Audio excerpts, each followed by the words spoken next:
नमस्कार दोस्तों, स्वागत है आपका एक और नए वीडियो में। आज थोड़ा धूप करीब एक हफ्ते बाद निकला है, तो मैं सोचा कि कुछ वीडियो बनाया जाए। तो आज का वीडियो का टॉपिक है कि जब आप यूएस में आते हैं पहली बार, तो हमें रेंट पे घर लेना होता है, रेंट पे अपार्टमेंट लेना होता है। तो वो अपार्टमेंट लेने का पूरा सर्च से लेके एंड तक जो प्रोसीजर है वो आज मैं आप लोगों के साथ डिस्कस करूंगा।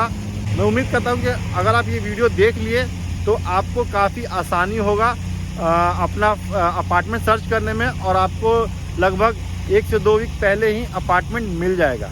तो बने रहिए इस वीडियो में और देखिए ये वीडियो पूरा एंड तक। जब भी आपको अपार्टमेंट लेना है तो आप पहले ये देखते हैं कि आपको किस लोकेशन पे अपार्टमेंट लेना है। तो उसके 2-3 फैक्टर्स हैं। पहला कि कहाँ पे इंडियन कम्युनिटी ज़्यादा है। जहाँ पे इंडियन कम्युनिटी ज़्यादा रहेगी वहाँ पे आपको इंडियन ग्रॉसरीज वगैरह मिलना काफ़ी इजी रहेगा, और बाकी कल्चरल प्रोग्राम वगैरह जब है या फिर त्यौहार वगैरह है उसमें आप वहाँ पे आराम से सम्मिलित हो सकते हैं। तो ये एक फैक्टर ये है। दूसरा फैक्टर ये है कि आपका ऑफिस कितना दूर है, और या फिर अगर आप कॉलेज में पढ़ते हैं तो आपका कॉलेज कितना दूर है। तो इन सारे चीज़ों का फैक्टर पे ध्यान रखते हुए आप एक एरिया डिसाइड कीजिएगा, और उस एरिया में आप सर्च कीजिएगा कि कौन कौन से अपार्टमेंट कहाँ पे रेंट पे मिलता है। तो उसके लिए 2-3 वेबसाइट्स हैं। एक है आपका apartments.com, एक है zillow.com। तो ये दो बेसिकली मेन वेबसाइट्स हैं, लेकिन अगर आप चाहें तो आप गूगल पे सर्च कर सकते हैं, वहाँ पे भी आपको और भी वेबसाइट मिल जाएंगे। तो जब आप एरिया डिसाइड कर लिए और आप वहाँ पे अपार्टमेंट्स जब आप देख रहे हो, तो उसमें से 3-4 अपार्टमेंट आप शॉर्ट लिस्ट करके रखिए। ऐसा ज़रूरी नहीं कि जिस अपार्टमेंट में आप चाह रहे हैं लेना वहाँ पे मिल जाए, ये कोई ज़रूरी नहीं है। तो इसीलिए 3-4 अपार्टमेंट्स आप सेलेक्ट कीजिए, और उनका नंबर वगैरह दिया होगा तो आप इधर डायरेक्टली मेल कर सकते हैं या फिर कॉल कर सकते हैं। मैं आपको रिकमेंड करूंगा कि अगर आपका डेट कंफर्म है कि हाँ आप इस दिन आप यूएस में लैंड कर रहे हो, तो इंडिया से ही एक अपॉइंटमेंट अपना ले लो, ताकि जब यहाँ आओ तो आपको अपॉइंटमेंट के लिए 2-3 दिन का वेट नहीं करना पड़े। अगर अपॉइंटमेंट अवेलेबल नहीं है तो आपको कुछ दिन बाद अपॉइंटमेंट लेना पड़ेगा उस चीज़ के लिए। तो मैं आपको रिकमेंड करूँगा कि आप इंडिया से ही यहाँ इनको मेल करके अपॉइंटमेंट ले लीजिए, और जिस दिन आप लैंड कर रहे हो सके तो उसी दिन का शाम का लो या फिर नेक्स्ट डे का आप ले लो, तो अच्छा रहेगा, आपके पास समय आपका बचेगा। तो जब आप अपॉइंटमेंट सेलेक्ट करें तो उसमें ध्यान रखिए कि वहाँ पे क्या चार्जेस ले रहे हैं। तो उसमें एक चार्जेस होगा आपका मंथली रेंट, और मंथली रेंट वो मिनिमम दिखाता है, वो अप टू मतलब उससे ज़्यादा ही होगा, मिनिमम रहेगा उससे ज़्यादा। तो वो डिपेंड करता है कि आप कितने मंथ का लीज़ ले रहे हो। तो अगर मान लो आप 2 महीने का लीज़ ले रहे हो तो ज़्यादा पड़ेगा, 12 महीने का ले रहे हो तो कम पड़ेगा, 24 महीने का ले रहे हो तो कम पड़ेगा। तो इस हिसाब से वो रेंट का प्राइस आता है, बट जो मिनिमम है वो दिखाता है वहाँ पे। उसके अलावा आपका एडमिन चार्जेस होते हैं, आपका बैकग्राउंड वेरिफिकेशन का चार्जेस होता है, आपका आप पेट रख रहे हो तो उसका चार्जेस होता है। ये सब चीज़ें, ये सब प्राइजेस आप ध्यान में रखिएगा जब भी आप सिलेक्ट करें। हो सकता है कि ये सब चार्जेस मिलाने के बाद वो प्राइस शायद आपके बजट से बाहर हो जाए। तो इस चीज़ का ज़रूर ध्यान रखिएगा कि आपका जो प्राइस जहाँ जो दिखा रहा है वो आपके बजट के अंदर हो। एक और बात है कि अगर आपका फ्रेंड किसी अपार्टमेंट में रह रहा है तो ट्राई कीजिए कि उसी अपार्टमेंट में लेने का, क्योंकि आपको जो भी वहाँ के प्रोज एंड कॉन्स होंगे उस सोसाइटी में रहने का वो सारा आपको पता होगा। तो ये काइंड ऑफ आपके पास एक फीडबैक रहेगा। और उसके अलावा जो भी अपार्टमेंट आप चूज़ कर रहे हैं, अगर आप zillow.com पे जाते हैं या फिर apartments.com में जाते हैं तो उस अपार्टमेंट का रिव्यू वगैरह वहाँ पे पड़ा रहता है। तो आप रिव्यू भी पढ़ लीजिए, ताकि आपके लिए सही रहेगा कि किस अपार्टमेंट में आप घर लें और किस में ना लें। और एक और बात है कि अगर आपका फ्रेंड उस अपार्टमेंट में रह रहा है और आप भी जाके ले रहे हो उसके रेफरल के थ्रू, तो आपके फ्रेंड को कुछ डॉलर्स मिल जाएंगे, जो लगभग $200-300 के आसपास रहता है। तो ये काइंड ऑफ प्रॉफिट है आपके फ्रेंड के लिए। तो ट्राई कीजिए कि अगर आपका फ्रेंड किसी अपार्टमेंट में रहा है तो वहीं पे आप जाके लें।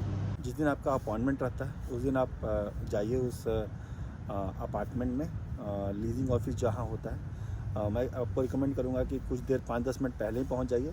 जब आप जाइएगा तो वो जनरली आपको एक मॉडल फ्लैट दिखाएंगे। ज़रूरी नहीं है कि आपको वो फ्लैट दिखाए जो आपको लेना है, क्योंकि मॉडल फ्लैट ऐसा रहता है कि वो काफ़ी अच्छा लगता है देखने में। वो लोग फर्नीचर वगैरह रख रखते हैं ताकि देख के वो अच्छा लगे। तो इसलिए वो जनरली आपको मॉडल फ्लैट दिखाएंगे, और उसके बाद बताएंगे कि उसी सेम लेआउट का कौन कौन सा यूनिट अवेलेबल है।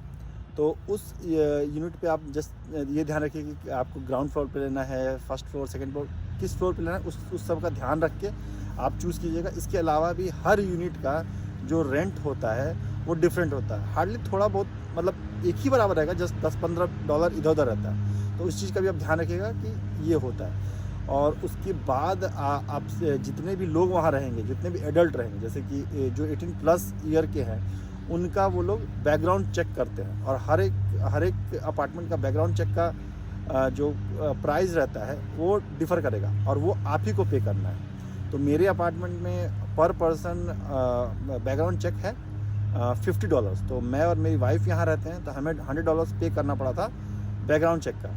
अगर आपको लगता है कि आपने जो घर आपको वो दिखा रहा है वो आपके बजट में है, आपको पसंद आया है, तो मैं आपको रिकमेंड करूँगा कि आप उसी वक्त उसको कंफर्म कर दीजिए, क्योंकि हो सकता है कि 1-2 दिन में वो शायद रेंट आउट हो जाए, क्योंकि यहाँ पे अपार्टमेंट का थोड़ा किल्लत है। क्योंकि मैं बहुत सारे जगह पे कॉल किया था और पूछा था कि मुझे 1 BHK फ्लैट चाहिए, तो वो बोले थे कि उनके पास अभी अवेलेबल नहीं है, बट 3-4 महीने बाद जनवरी में अवेलेबल होगा। तो इसीलिए मैं आपको रिकमेंड करूँगा कि अगर आपको पसंद आ जाता है तो उसी वक्त आप कंफर्म कर दीजिए। जब आप कंफर्म करते हैं तो 3-4 फीसेस लगती हैं। पहला फीस है आपका बैकग्राउंड चेक, तो जितने लोग हैं उतना मल्टीपल उसका लगेगा। तो अगर बैकग्राउंड चेक जैसे मेरे अपार्टमेंट में बताया कि $50 थे, तो मेरे और मेरे वाइफ का $100 लगा था, दोनों का मिला के। इसके अलावा होता है एडमिन चार्जेस। एडमिन चार्जेस वो होता है कि जब आप रहते हो तो उसका पूरा काइंड ऑफ चार्जेस लेते हैं, वो लीज बनाने का, ये सब का चार्ज होता है। तो वो डिपेंड करता है अपार्टमेंट टू अपार्टमेंट। मेरे अपार्टमेंट में $150 था। इसके अलावा एक रिफंडेबल अमाउंट होता है, और इस चार्ज को बोलते हैं होल्डिंग चार्ज। तो जब अगर आपका एप्लीकेशन रिजेक्ट हो जाता है, मतलब बैकग्राउंड वेरिफिकेशन निगेटिव हो जाता है, तो ये अमाउंट आपको रिफ़ंड कर दिया जाता है। और अगर आपका पॉजिटिव रहता है तो ये जो अमाउंट है वो आपका जो रेंट है उसमें ये मैनेज हो जाता है। तो इसके अलावा एक और आपको मैं बताता हूँ कि रेंट के अलावा ये लोग लेते हैं सिक्योरिटी डिपॉजिट। तो सिक्योरिटी डिपॉजिट जो मेरे अपार्टमेंट में या कहीं भी होगा वो मैक्सिमम 1 मंथ का होता है। तो अगर आप न्यू हैं यूएस में, जहाँ पे आपका रेंटल हिस्ट्री नहीं है कुछ भी, तो उस वक्त आपको आपको 1 मंथ का सिक्योरिटी डिपॉजिट तो देना ही पड़ेगा। लेकिन अगर आपका रेंटल हिस्ट्री है और सही है सब चीज़, तब आपको $300-400 में ये लोग मान जाते हैं। तो मेरे यहाँ पे मिनिमम 300 था और मैक्सिमम 1 मंथ ऑफ रेंट था। ये चार्जेस आप देते हैं। इसके अलावा वो लोग आपका एक अकाउंट बनाते हैं और उसमें असाइन करते हैं कि किस अपार्टमेंट के लिए आप अपना देख रहे हो। तो वहाँ पे आपको बहुत सारे डॉक्यूमेंट्स आपको सबमिट करने होते हैं, जैसे कि आपका पासपोर्ट हुआ, आपका वीज़ा हुआ, आपका वर्क ऑथराइजेशन हुआ, ऑफ़र लेटर, ये सब चीज़ें आप अपलोड करोगे। और आपको अपनी वाइफ का भी इंफॉर्मेशन डालना होगा। तो जितने भी लोग उस फ्लैट में रहेंगे, जो भी एडल्ट जिनका आपका बैकग्राउंड वेरिफिकेशन होना है, सारे का इन्फॉर्मेशन उस पर आपको अपलोड करना होगा। इसके करीब 4-5 दिन के बाद आपका वो बैकग्राउंड वेरिफिकेशन ये सब का इन्फॉर्मेशन आपके पास आ जाएगा कि हाँ आपका अप्रूव हुआ है या रिजेक्ट हुआ है। मोस्टली जो इंडियंस आ रहे नए फर्स्ट टाइम, उनका अप्रूव ही होता है, क्योंकि उनका कोई हिस्ट्री रहता नहीं है। तो हिस्ट्री नहीं है मतलब कि आपने कोई ऐसा कुछ गलत किया ही नहीं है, तो इसलिए ये आपका अप्रूव हो जाएगा। और उसके बाद वो लोग आपका लीज़ देंगे, और लीज़ में आपको डिजिटली साइन करना पड़ेगा। और उसके बाद आप डिजिटल साइन करोगे और उनकी तरफ से जो भी साइनिंग अथॉरिटी रहेगा वो साइन करेगा। ये सब होने के बाद जिस दिन आपको मूव होना है, उसके पहले आपको अपने नाम पे जो भी यूटिलिटी बिल है वो पहले ही आपको आपके नाम पे करवाना पड़ेगा। जैसे कि इलेक्ट्रिसिटी बिल हुआ, और अगर वाटर का है, ये सब का। तो मेरे यहाँ मेरे अपार्टमेंट में इलेक्ट्रिसिटी का हमें करवाना पड़ता है। बाकी वाटर और गार्बेज का बिल कंबाइंड आता है, और वो डिवाइड होता है सारे फ्लैट्स में। और जिस दिन आप मूव होंगे उस दिन आपको आपका 1 मंथ का एडवांस पेमेंट करना होगा, प्लस आपका जो सिक्योरिटी डिपॉजिट है वो दोनों पेमेंट उसी दिन करना होगा। तो अगर आप उस दिन कर देते हैं तभी आपको की मिलेगा, उसके पहले की नहीं देते हैं लोग। तो इन सब चीज़ों का ध्यान रखिएगा। और जो पेमेंट होता है वो मोस्टली आप अपने बैंक अकाउंट से कीजिए, ताकि चार्जेस कम लगे। अगर आप अपना क्रेडिट कार्ड से करेंगे तो चार्जेस ज़्यादा लग सकते हैं। तो इस सब का ध्यान रखिएगा। और आई थिंक कि मैंने सारा चीज़ें कवर कर लिया है।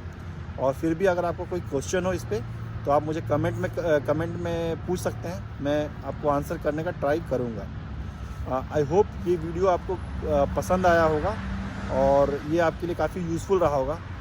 तो प्लीज़ मेरे वीडियो को लाइक कीजिए, दोस्तों के साथ शेयर कर दीजिए और चैनल को सब्सक्राइब कीजिए। और मिलते हैं हम अगले वीडियो में, तब तक के लिए टाटा बाय बाय।